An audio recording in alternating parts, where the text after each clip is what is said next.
Frá því ég man eftir mér hafði mig dreymt að starfa við eitthvað tengt listinni. Það var nánast sama í hvað formi ég hafði áhuga á öllu. Eftir menntaskóla fór ég á hönnunarbraut í Tækniskólanum og lærði þar vöruhönnun og fannst það mjög skemmtilegt. En ég sá strax að erfitt var að fá vinnu við það í framtíðinni. Svo ég fylgdi þeirri löngun ekkert frekar og fór til Danmerkur og fór að læra að vera konditor og bakari.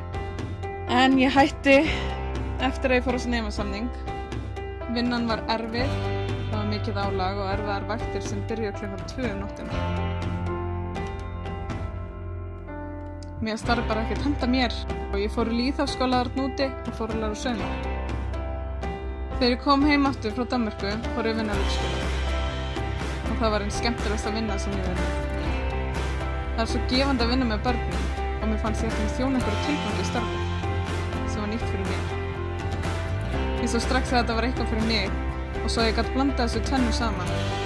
Það er að segja listinni og því að fá að starfa með börnum. Þannig ég sótti í grunnskólakennarafræði með textíl sem kjörsvið og ég sé alls ekki eftir því. Komdu að kenna.